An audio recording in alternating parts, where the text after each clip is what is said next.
Merci Nabilo Batubozuli Baku ya kolanda biso na mokolo malelo na ezui ezali bongo branche moko to tchano océan du Congo bisiko to zalaka ba Kongomani bisiko to panza kampoke bisika oyo to salaka éveil patriotique bisiko to aliko conscientiser ko sensibiliser mobiliser peuple congolais pe kolongola peuple congolais la bolema ko yebisa ete atelema po ete tango ezali mabe ezali esiko to chaka litono na nzete po ete tobenga yango malamu ezali esiko to kosala mosala ya Jean Baptiste pe ezali esiko to libongo basinzili pona kobeta mbela koloba ete tolata molato mwe tumba tango ezali mabende kona ngai tango yo kongo tono tango yo kota na makambo ya mabende kona ngai mwana mboka yeba ete na este bako kata bato mike na tali lelo la lobi oh moto ako kufa ako ganga michopo eko bima moto bako kata yepe bako bete bambata ndeko langa telema obundele kolo ayo tika makambo ko sala ya bolema bato balingi yote bako kota Museveni a telemi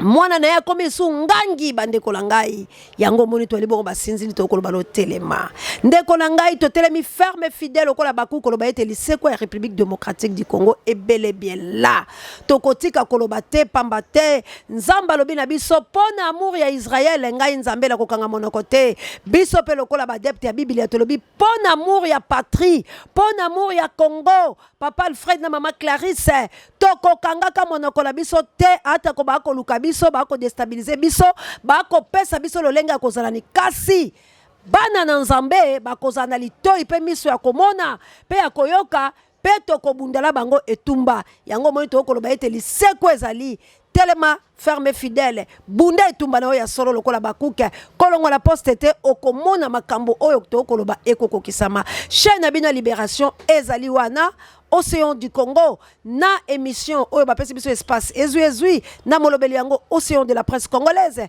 bande kotokotika laka ko décevoir bino ata ko mokete bande kolangai yango moni to ali bongo komo kundolo maloba koko na biso le laboraire alobi béché fouiller ne laisser ni place que la mer passe yango to ko epsa ba fidèle abonné na biso bo continuer ko s'abonner massivement boko zalaka de cité nationale de libération pe bino bato bozo kali bakwa ko landa émission du début jusqu'à la fin ko partager ko liker ko tia ba suggestion ba commentaire pe ba j'aime lokola mwana mère de Brino na Autriche nzamba mpungu tulendo akongo mongali akofula mpe velikolo la tout chacun ndeko langa o ezali chaîne moko oyo koloba la bilobo solo pe na tango na yango nangonga o esengeli tolobaka bo solo to tekutalaka monoko te plutôt wuta to banda ndeko langai bo solo ezali ko justifier chaîne oyo etumba bako bundisa biso kasi justice ya nzambe eko telema ndeko langa lelo eko ndongo lelo bandeko babimili banda ba peuple congolais bandeko la biso ya IDPS o tozali na bango etumba elongo ya libération o tozali bafana kwiti te o tozali bato na sentiment te sentiment la biso ezali bobele moko ya Congo ezwa kimia bandeko la biso bakata bango te criminalité ezosala bandeko so la tie vidéo o poza la banorme te okolinga te petit frère Zola na leli na tuni batu o eza nini est-ce que ba congolais ba komona est-ce que ba congolais baza na mitema oh Seigneur nini eza na ba peuple oyo baza ko boma biso baza ko filmer ba ko kata mutu ba ko beta mbata mutu ko kufa la douleur mais yo koloba on négocier na bato ba ko sala biso eloko oyo lelo ba ko senga na Félix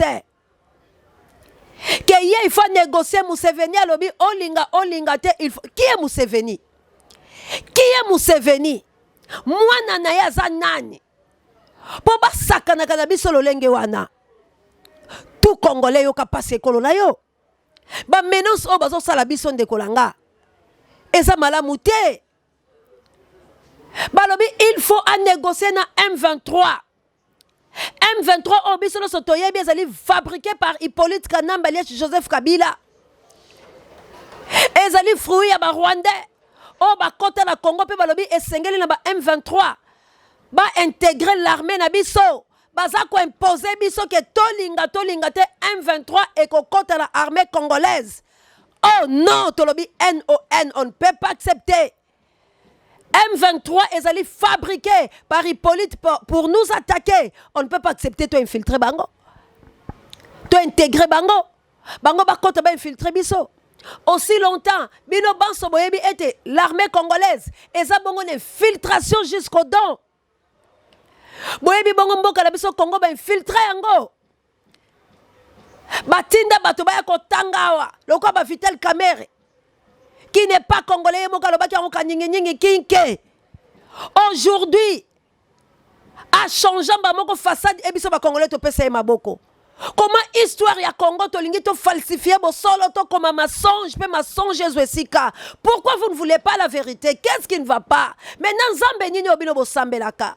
Parce que Dieu c'est la vérité. Nzambe nini obino bo solo ba ke boza pays laïque. Vous êtes de menteurs? Boza pays laïcité? Parce que si vraiment Dieu existe, c'est la République démocratique du Congo. Tout ce qui se passe, il fallait nzambe on a justifié cause ba congolais. Mais tant que tu as comme un solo, oh ezali Christ, bozo repousser vérité. Oh Nzambalo, là ça c'est quoi ça? Mais ezui, likambo la motote la monte religieuse, moté ma pembe, et koloba bobele bo solo, et côté kuta na monokote, et koloba bo solo tikino na suka émission na ye na sena moi oyo, tanga kozonga na droite ya père. Toko bomba te. Bisika mbindo ezali biso toko dénoncer. Bisika bato bazolo bala sali beka biso toko tombolo mongongo mama Jawa. Assalamu alaikum le ba musulman langai.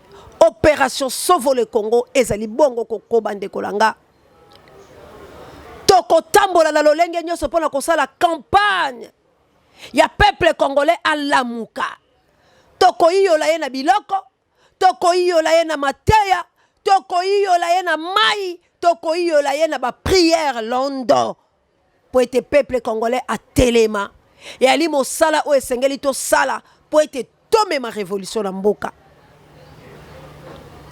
lelo otambola ezali toko tambola pona koluka bobele leseko ya République démocratique du Congo ndenge musée atikela kibiso maloba kasi nalingi tolanda na bokebi déclaration ya ndeko la biso oyo nini ya lobi kabuya l'homme puissant chayango bongo tozonga.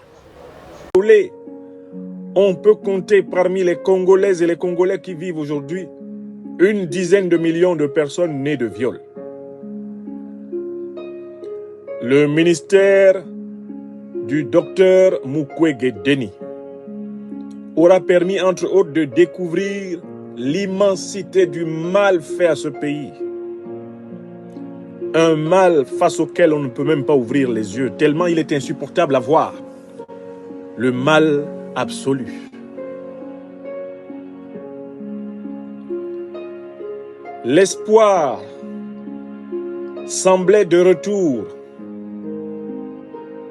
à la tête du Congo lorsque, faisant volte-face contre ses maîtres rwandais, ougandais, américains, français, belges, bref, faisant volte-face contre ses maîtres occidentaux, le mzee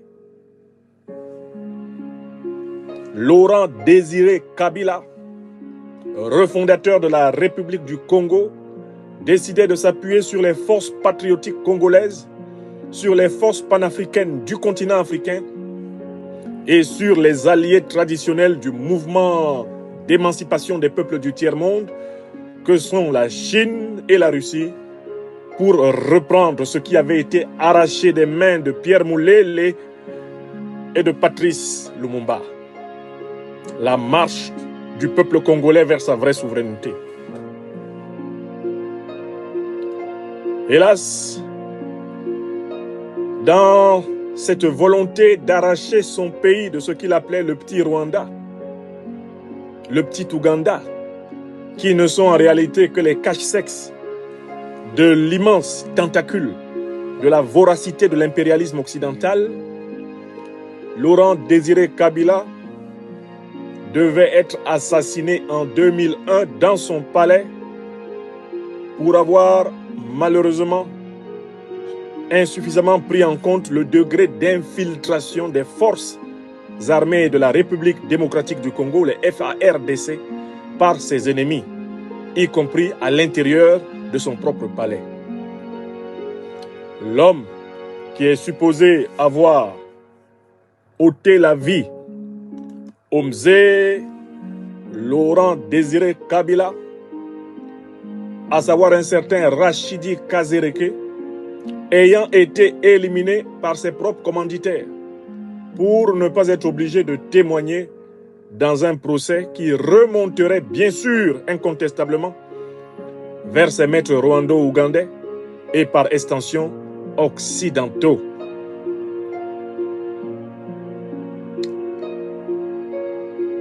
Joseph Kabila qui accepte bandeko na ngai na banzi boko yo kandeko la biso oyo ako dégager énergie pe akoloba la pasi na motema pour annoncer na ba peuple Congo moi ndambo ya vérité on est ali parti à liboso toko tchape ya babale ndeko na ngai mosala nyoso toko sala ezali kaka éveil patriotique ezali kaka moke to chofa koseya poto bimato bunde tumba to lingi lusuma kama bozo bate bandeko ba kozo ba risque ya kotambola biso pe to kotambola kasi ndeko na ngai to longwa la bolema bazako boma lelo na ntongo ya lelo bazonde kokata tangu sabotage la bazo sala eza po baloba no telema bunda etumba ndeko langa eza te bazo loba no telema finga océan non océan n'a rien à voir océan zolo baloka bosolo eza ka voix qui crie dans le désert mosala ya Jean-Baptiste nazolo baloka bosolo eza vérité to boye yango lelo ko rattraper yo lobi to lobokuna okokima yango te inévitable pour vérité o eza teti ekozwa yo kaka ata oboyo kovanda yo moko na kimia mutakosaka conscience neto koloba te océan zoloba ya solo soki na komelaki ba commentaire lokuta kaka pona mi sepelisa mais mona mwasoyo aza na droit chemin aza ya nzambe pe azolobela biso bo solo matondo la ndeko la ngai auti koloba mama océan merci la ndie mission na ya kimia bato nyoso bakolinga kopanza bali bongo bakolabo bali bato mabe ya solo ndeko la ngai biso tolingi kimia ekota poto bunde tumba ya solo maboko ya limitano mokuse molai monene moke kasi ezali loboko moko la mosala ngo ezali kosala soko tika nango mineboy ekomi su loboko te soko tika nango misato boy ekomi su loboko te ekosimbelo ko ndenge nini ekomi na défaut alors kosangana ya bato babale ezali tuka makuku matatu soki moko alongwe otikali incomplet oko est vrai convenablement te atoko ula nkimo ona ko lobakenga na za makasi luvunu oko sala musala malamu te lituka makolomisa to moko ebuka le kolingo cha brique ele ko kweselo biloko moko mosusu parce que ekomi mabe yango biso tolobi eloko ne loko to chango ne sika na yango to cha litono na nzete ndeko langai oleki océan te océan pa leki yo te yo za utile océan pa za utile mais soko zo mona ko océan zali pamba posa moto la bolema soki océan pa moni oza pamba seko océan pa ko moto la bolema moto alekaka moto azate moto tuna mokili longola bilamba la otika bolumbu place o sokolo mona ba défense tono bongo yo koleka ngandeni ngapela kata bilamba la ko mona ba défense tono nga bongo sokolo koleka ndenge ni mutaleki mutazate yo le la 7h du matin ngala ko le la 8h to le ka elubut yo le la 7h ko ka penza la 18h tango biloko ezangi nga siko la zwi ozomona ndenge nzamba za mystique yango moni bakino bakaza roulage yo ko le la 6h du matin ngala liaki te metanga na le la 18h biloko langa 18h epese on posa la l'hôtel oya ko lia mais so nga pele la pimio bololea o manya mekande oye olo kaka lokaka na ebisu nze moko bayemba obomi ya yo nyamole opesinga te tango nga na bomi yanga eza badage ya mikolo baloba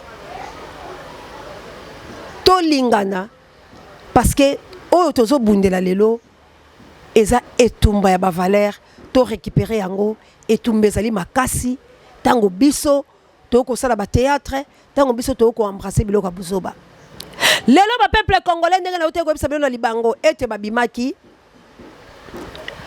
pour revendiquer droit par rapport à ministre et à transport, si je ne me trompe pas, Ye azali konnomé batu binomé la poto lo baké gouvernement ezala raté. To lo baké président la mboko azala raté. Tant to lo bi bon ba le tout ça batu babete to lo babo solo ko ute pa nzambe. La parole hein Pierre lo baké cette parole est dire qui peut l'écouter. Depuis au kanga bien, il faut vraiment mataka. Soko matite o ko impiter ba responsabilité. O finga ngande ba finga maître langa. Mais lelo batu ba yembela ye. Yo azala ki de kito côté. Il n'est pas beau à voir. Il n'était pas beau à voir. Ni éclat. Mais lelo ba commissaire mobile kitoko, lelo ba yembele ba nzembo za lokuta parce que Bible lobi yangote. Ba lobi azala ki na kitoko te pour la kotala e, pas aki na éclaté. Donc ngape na zala kitoko te pour talanga la zape na éclaté mais maloba oyo nde pesa ka bomoy. Soko landi yango la solo.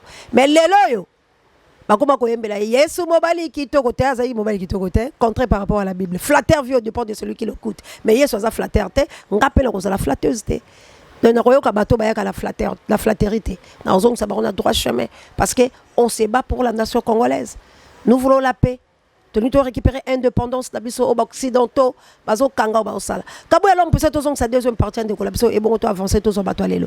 Joseph Kabila, qui accède au pouvoir dans ces conditions confuses, va tenter de ménager à la fois la chèvre et le chou, en continuant de s'appuyer sur les alliances géostratégiques de son père, notamment avec la Chine, au lieu d'investir dans l'amélioration de la condition de vie du peuple congolais, il va plutôt réussir à constituer un immense clan, richissime, aujourd'hui au Congo, détenteur dans les paradis fiscaux, d'une fortune intolérable même du point de vue du diable,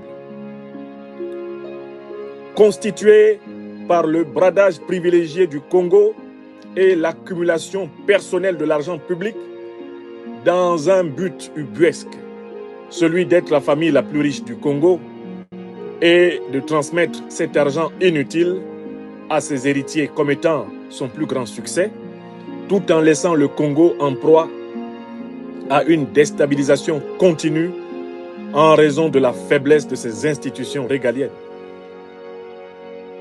Oui, il était annoncé comme le fils d'un combattant de la démocratie qui pourtant était également comptable du bilan de Mobutu. Étienne Tshisekedi, Wa Mulumba. De Tshisekedi, on disait que s'il avait accédé au pouvoir, peut-être que le Congo aurait connu un âge d'or relativement comparable à celui de Kabila, ou peut-être on serait retourné dans les bonheurs. Qu'est-ce qui sait déjà l'immense Patrice Lumumba? Mais de son fils, qu'a-t-on découvert? Un individu entièrement indécis, guidé par la peur, un individu à la merci des grandes puissances occidentales, qu'il flatte matin, midi et soir sans en obtenir rien de décisif pour son peuple. Un individu davantage consacré à l'épaisseur de sa masse physique personnelle, à la jouissance permanente de son statut d'héritier bourgeois de la fonction politique congolaise. Eh bien, voilà ce qu'est Félix Tshisekedi, et non pas un homme d'État animé par une vision d'éveil, une vision d'émancipation, une vision de dépassement pour son pays. Nous sommes en 2022, Kabila est mort en 2001, Lumumba est mort 60 ans plus tôt, et le Congo est à feu et à sang, pris dans une géopolitique que ses dirigeants actuels font semblant de ne pas comprendre, mais dont je voudrais vous parler aujourd'hui. Mes chers amis, Nabanzi Bolandi na bokebi, boyoki nini alobi.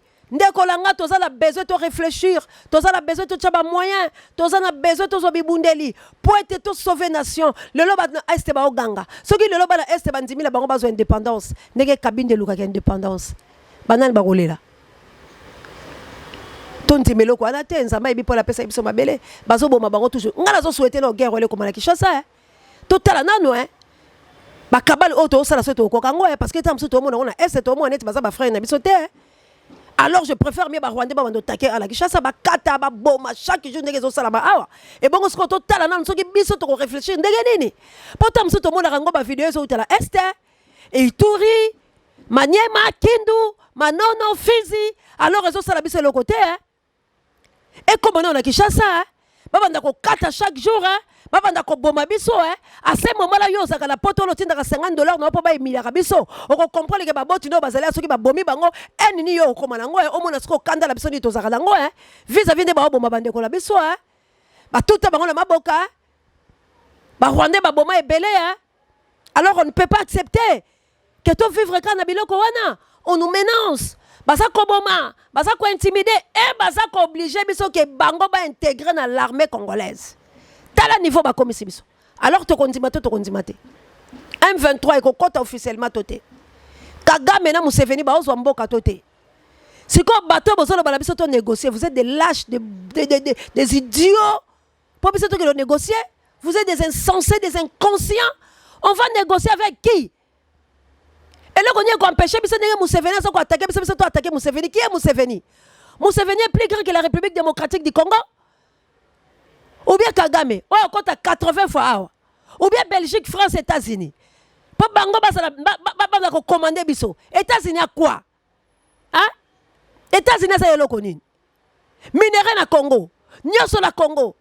Congo et ça la biloko sous-sol, sol, mai na ye. Mais maintenant pourquoi tu so ko côté le maté? Toza na problème ya mutu moko ya mayele la mutu ya République démocratique du Congo. Toza na problème ya ba personne. Pour diriger mboka oyo. Toza na problème ya mutu pour asilisa tumba oyo. Soki bo pesi nga chance. Nga pena koma ne sika wana lokola président de la République. Mais na kopesa ba solution. Ou bien bo pesi nga chance akoyoka nga. Na kopesa bilo ba solution. Po bolingi koyoka te. Po to attaquer bango zelo kwa muke. Mbongo ko bima na Congo e ko sala guerre bande ko danga. Concert à Pamba ya Wenge à les 30 bimisi mbongo combien? Ba détourner combien? Yebisanga soki tozui fali. Tozui ferre. Tozui kaka ba Wenge la ba betaki. Tozui ba bina filé full boss place aux ala saliweyo. Tozui ba Fabrigaz. Tozui ba Robinho Mundibu. Tozui ba na biso nyoso wana. Bango mbongo ba okoti la Congo. Et si ça guerre à Est. Mbongo quand il y a musicien. Qu'il tire na biso tozui ka musique. Si tu l'as tu as utilisé car bango nega tu as utilisé bango les 30 jours pour empêcher biso to avancer te. Mbongo ko côté tumba Est aussi. Donc on recruter dans l'immédiat ba na biso. C'est ça les pistes et les solutions. Donc on simba kutu mbongo ya ba minéralité. Donc on simba kutu mbongo ya douane na biso te. Donc on simba te. Tozui ka ba mise tu as utilisé bango na mbongo ba kota kiwala. Ce qui vous a continué recette ya makasi. Oh yo to kokai ko bimisa ngo pour que le songa se détourner yango. 40% IGF tilelo solution zo somate. Nana yibi mbongo ato yebite.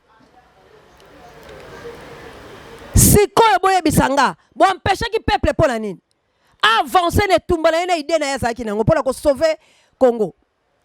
Ba mission la soki ka ba beti. Kaka awa la potote. Kaka nde bo chaki 5000. Bo chaki li fali la stade à beti. 5000 aye. Plein on fallait que ça la recette à te récupérer. Faire à beti, plein que ça la te récupérer. Full boss à beti, plein que ça la te récupérer. Fabrigas à beti, allez to sangisi. Ba rapper, ba yupiu. Ba tona nyoso wana to sangisi bango mbongo ba ko beta wana. Tozui bana na biso bilenge. Ba Blaise Lumu bande kolanga baleki nanga. Ba Kingi Bukele ba Brino. Ba Lumumba. To sangisi bango. Ba Junior. Tozui ba Océan. Tozui ba Papa Océan. Tozui ba bana na biso changu. Ebele bele ba yaka tozui ba Blaise. O ba so ko lukanga mikolo. Ndekolanga. Mais fais un combat esthète. Tu as un ingénieur Tchocho. oyo tango IDPS oyo tango Kabila azotumba IDPS bango bakota na kati ya moto babimisa miku ya bato bato bayebi stratégie ya moto tozwi bango allez bobanda ko attaquer opération zéro Rwandais ah non na Kinshasa babandi papa allez bozwi Rubero bokangi bozwi Denis Nyarungabo tous les Rwandais zo bazalia bana na ba osam sala kitoko ba osala musala kitoko bamoni mbongo yango motivation ba osala musala ko sakala te to kiti na este tozwi kaka bano ba bunda tongo midi poko à l'opération la sa place ni ba telemaka tozwi mai to telemisi bango ale mbongo yango to yenango ya etumbesili Kagame keiti kaka culture na kati ya musique toke na bata théâtre la nte toke na ba saline ndembo te toke na ba peintre te toke na bato la musu te culture kaka ikosi lisepse tumba est soki tolobi mbongo musu tokoki kozwa tolobi lelo un mois oyo toluka mbongo na nzela ya lotiliki lepsele toteka yango Tribune 23 mbongo ekotisa bobongisa te leo toala lotiliki te bande kolanga qu'est-ce qui ne va pas eza bisa tozangi mbo kaka na énergie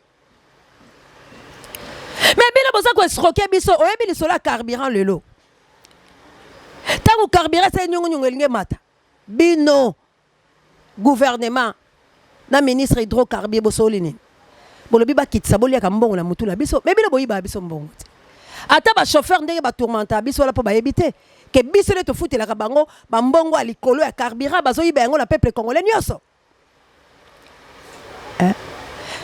bauti koyiba biso bazo continuer koyiba biso la rame biso tofutaka biloko mosusu biso tofuta nini carburant badose prix wana bamatieli bango 100 francs mais le reste on a tout peuple mutu afuta yango mais peuple na lelo chauffeur azonyokola ye azosalela ye bacourte nini abenga excuse babenga yango nini nini basala bisa mikuse wana lemba batete 1000 francs batete kingasani 200 okolasala course moko ayeke kingasani mais biso bato tozofutela bao carburant mais peuple wana soki afutaka koma peuple wana kokobunda te lelo congolais ye moko soki totie panier na chaque commune congolais nyonso apesaka 1000 francs poto ke losi setumba este ndeko nanga mbongo kobunda tokozwa yango tokozwa yango totie panier na chaque riel na chaque commune na chaque quartier congolais nyonso atiaka 1000 francs toyebisi bango ke tozokele kobunda mpo na congo ndeko nanga congolais to akotia 1000 francs mbongo na biso bayibi na rame koko kobunda etumba este sisango te o Félix ayibi biso la kibasa ndeko nanga mauvaise foi po bozoyoka biso te bitumbo tozobunda yango Félix aza na kati Félix azo concevoir pouvoir na ye yango alobi boboma bakongolais bosasa bango bobalikanize moi je resterai là pona sala eloko nini na pesa bino ka pont et aujourd'hui tozo kokende po Félix azwa deuxième mandat et aujourd'hui biso toza komi déstabiliser po baboma bandeko la biso. Et c'est pourtant c'est tombé et c'est bien bon c'est difficile parce que tout le monde a ça en kanda. Na libanda la kati to to tomboki. Ba mindele pe mususu baza pour biso. Ngalobi na solo la Belge moko. Un blanc tout fait. Na solo ki na allemand moko. Ba benginga. Na mi place baso ki numéro langate. Na tuni bango babi non c'est pas important. Bolimbisi. To benga na vidéo pour mon banane tozali. Na lobi bon na signé kayo. Na benga bon na vidéo le blanc, les blancs. To sololi. Ce qui peut être mususu la zakala motema ke na bimamboka nanga. Mais lelo pe bako bandelanga ba démarche parce que ba solliciter nga makambo pe ba yebisenge touchaki nga pe mwandambo. Mais je vis que moi je n'aime pas le blanc. Dans ce la bongo. Je vous aime pas. Grâce à bino de Congo se connaître biloko. Boza batuma be alobi non eza bisote alobi langa lokwa mundele boko loba langa kala. Alors, non, ils habitent sauté, ils ont la souci. Et c'est comment tu as un numéro pour parler avec toi. Parce que ce que tu fais, ils ont touché Bisso. Mais tu as la bilo comme sous. Ils ont ça la biso passé. Nga biso que ça la bilo passe. Alors, bilo peut bana ko sensibiliser ba mindele oboza contre bilo ko oyo. Alors, on le fait déjà. Mais les Congolais, tu habité, mais tout na bango ils ont ça la bango nini. Bo accueillir Nzambe ou aza binoté. Boza koloba ya makambo ya Nzambe mal compris. Quand on vous enseigne la parole de Dieu, bolingo ko yoka yango te. La parole de Dieu. Et sa parole vivante, et sa massapote de kolanga. Dieu est esprit. Le vrai adorateur adorera le Père en esprit et en vérité. Ce qui est vérité, c'est que tu as un mensonge. Quoi que tu aies un tombeau blanchi, olingi mboka na yo te, olingi ko bunde la Congo te, oza wana ko participer na division, na assassinat, na destruction mboka na yo, et nzamba ko futa yo. Vitel Kamerhe Godin Poy e kotoko tshela biso nini ba peuple congolais balobi. Mbote mwana mboko bless nous. Wa mbote ndeko nanga malgré to yo kanganga le langa o malili yo kanganga la sepeli ya mingi. Par rapport à makambo zali ko passer entre pasteur Godin Poy et Vitel Kamerhe, ni ne ko ko. Non, on mélange pas les choses. Bah tu faut pas comprendre. Peuple congolais a besoin de la constitution moko tolobaka liberté d'expression. Oh ezaka libéré le peuple congolais. Peuple congolais a un droit. Il y a qu'on réclamer ce qui mboka nezo tambola bien ke. Na koye biso loko moko mutunya surtout na Congo. Ezala mwana bébé atomboka po Kabila lo mwana pouvoir. Kwa memaka mboka mabe. Na banzi mututa kompranaki. Mais kotanga Godin Poy pasteur atikali ni kotanga komba mutu. Ozo comprendre Godin Poy tangi komba mutu te. Alobi ke miyibi na Congo bakobela maladi ya ndeke. Miyibi na Congo bakozwa justice ya seke mais bakozwa justice à likolo. Ça veut dire que na tant que sentinelle de la République na koyebisa Kamerhe fo yebisa batune bafanda kimia. Pour Kamerhe déjà tout mututo yebi que c'est un voleur de la République. Basali loko ndeti ba dribbler justice na biso mais ba dribbler justice Nzambe te. Kamerhe soki ngai na koyebisa batuna nga bokanga minoko na bino bo sa justice te pona yibaki. Hein? Justice n'a pas encore constaté. Vous comprenez? Ngai na lobango na zaka fanatique à mutute. Vous comprenez na banzi boyebinga na zaka fanatique à mutute. Nazali muto yo so sali mabe na lobo sali mabe. Pour justice na biso tang bakatela ka Kamerhe po yibaka. Tang ba condamner ka po yibaka. Mais tomoni justice moko ka keye elongoli Kamerhe malgré tout na za justice. Mais loko na kolobezani justice Nzambe et qu'on frappe pour le biso ba jeune congolais to comme ba Salomo tozo souffrir pour na mbongo bango ba viona bazoyiba o bazo benga ba voler la cravate ba kulu na cravate bazoyiba pour le biso to comme ba pauvre mais ba bosani que président de la République à la biso comme ça sont ba jeune millionnaire tant ba yo ki bongo ba père wana mitema mabe basani koyiba mbomo sola mboka pour le biso to bénéficier. Godin Poy c'est un prédicateur. Godin Poy c'est un pasteur reconnu. Ce cas zoté à maintenant explication Nzamba pese que miyibi ya Congo botika miyibi ya bango nini bato INC. Hein? Bato INC ya bango nini.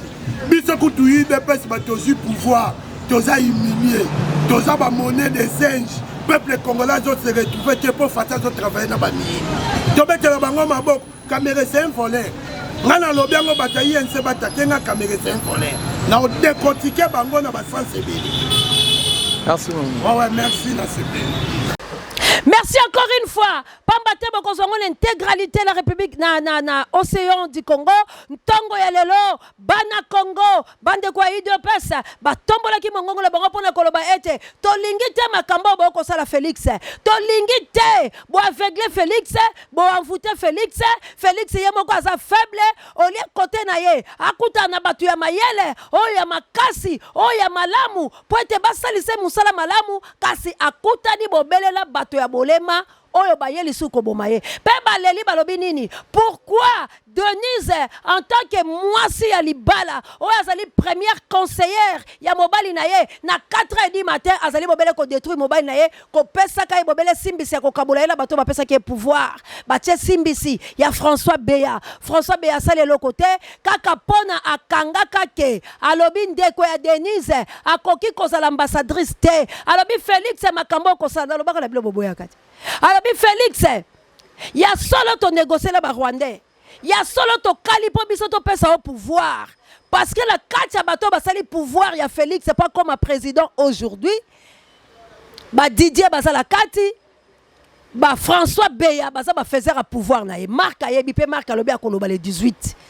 to kozala wana pona kozwa ba information pona to pesa yango na peuple Marc alobi akopanza mpoke François Beya alobaki na Félix alobi Félix non to pesa accès la ba Rwanda ba kota la kata gouvernement zala na bango solo na bango kasi ko kende lolengo kete parce que peuple d'abord eza kobika te François Beya kufeli pona ko interpeller conscience ya ndeko na ye koloba ye te biso to chaki o wana to ndima ki yango poto kende kasi ndeko nanga le peuple d'abord etikali slogan et nos devises obosani etumba ya papa na yo komeka te ba Rwanda ba kota kotambola ndeni soki devise nango eza te eza ya kokufa alors bandeko nanga ba compatriote to telema to bunde la patrie mboka na biso eza ya kokufa mboka na biso ebebi mboka na biso ekei to longwa na ba tendance na ba couleur to longwa na ba tendance en tout cas to choqué yo mais biso to kosala musala tel que ezali parce que to lingi Congo ezala na kimia to lingi Congo ezala na mabete boya biso saila biso campagne mabe déstabiliser chaîne biso biso to ko tamba na nkolo et puis to ko kele ndenge nkolo alingi to ko kima mbangu te poto sepelisa yo to ko luka lolenge nini te ko mikanya na bakisi po ete biso to pese lengi na bato moko kasi biso to za na ngambo ya vérité to za na ngambo ya peuple azo souffrir toza na ngambo ya kobunde tumbo ya cesser les faits te toza na ngambo oya kobenga na Kabila Félix pe banguna ya République démocratique du Congo toza na ngambo oya ko appuyer pe ko pesa maboko na biso na Félix te pe la Kabila te toza na ngambo oyo ya kobenga na système nyonso ya occupation parce que notre pays est occupé et sengeli to sa la guerre na awande Nasukisi, vraiment matondo la Kabouya l'homme puissant, on n'échange pas l'équipe qui gagne. Merci encore une fois. Na Moïse Ngombi Misap électrique, merci na Pape Dieu directeur recherche stratégique, merci na Sango Mokonzi Parebe Miso Babiso, ba pour Amentangola no bondi a botard de bono et na RMC go comme la bino, Mamour d'Angola na mokite na bino, na mokite na Florence ya Matondo Bido, merci na mana ngala kundiano langala Kounia de les États-Unis d'Amérique. Merci encore une fois na équipe pour la T les États-Unis d'Amérique équipe pour la KT. Merci na mo continent Angleterre et merci l'équipe à soutien à Océan de la presse congolaise.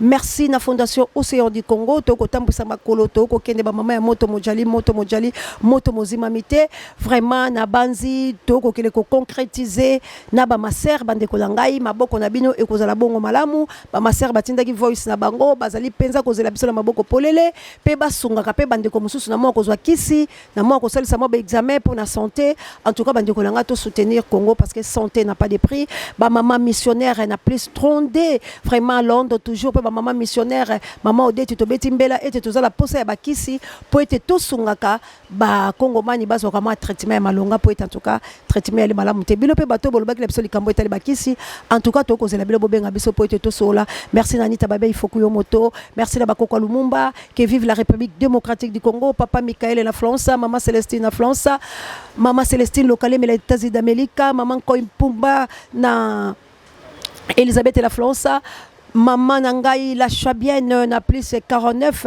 l'unique na Aken la Katangaise, l'anzela ya mine le colosséa de la presse congolaise, na plus 49 toujours Kilame Bouclé le Kondo FMP4, Djende Talotake Tumba, Bakula Kalosako Ekinyo, merci na équipe Nyoso ya soutien ya CNT Live, petit langato solité, merci encore une fois na lipasa langa ino ya CNT Live, la patrie ou la mort nous vaincrons, papa Alfred na maman Clarisse, merci na yo vraiment, hein. parrain, merci na yo coordonnateur, merci na yo rassembleur, merci na yo so papa Michael Tombola Bendele opération moto ezali bongo kokoba toko benga bandeko ebele Daniel Ngenda opération moto, papa Mapasa opération moto, petit frère Zola opération moto, maman Jovi nayebi ko ali la pasi opération moto, bandeko nyonso o boko benga biso penza toko lukato bunda la poete to meka kozonga na direct total ndenge nini ko salama parce que to lobaki chaque samedi yango to moyo de m'appelle bali ko kota to lukaka to sala direct poete to pesa la kamakanisi ya nini to bimisaka mo mpe malabiso poete to lobaka nini to ko sala pone ko la biso bato bakendaki da risi ba ko kende lobi kula to ko sala peut-être na bandeko ya ba malien to ko sona bango lobo kuna to ko tambola to ka bato babenge mo ebele yango to ko linga okendaka malembe océan ako sala mingi te po boyebi kasi bandeko ba ko kende biso beto zali yango to lobi que vive la République démocratique du Congo, que vive l'indépendance. Nous voulons la paix. Celui qui veut la paix prépare la guerre. Vraiment, merci na moi, na mère de Bruno, na Autriche, merci na papa na Australie, je crois. Merci na Désiré Botuna, na maman Elisabeth Botuna, na South Africa, apôtre Doudou Sambi, ma bonne toujours. Merci na Yo Penza, Guy Lompinga, Père double, Nanana Lompinga, Guy, Pé Merveille Kitoko, Mama Passalanga, que Dieu vous bénisse. Merci encore une fois, la Bible, votre benga, Psotoko Yande Kolanga, et ça promesse, Tozo Lukato Milengele, parce que Tolobi, Toko tapé Bande Kolabso, qui vous bazo benga biso. Vraiment, mais Tozo et Bandegani Toluka, voisin, moi, parce que Kokene Moussous, Tony, total, on a dit super bon Zambé, et Rose Aloke, Bolobi, la Tongope, Océa Zongite. En tout cas, Toza Kobo et la Bilote, Tozo Lobate, Toza Soki Ndegani Ndende Kolanga, le Bosa Komi Mona, pour Batubazo, Lungaba, Futurobiete, Ndegolanga, Malobale, Zamalamute, Tozande Komi Batela Bomoy.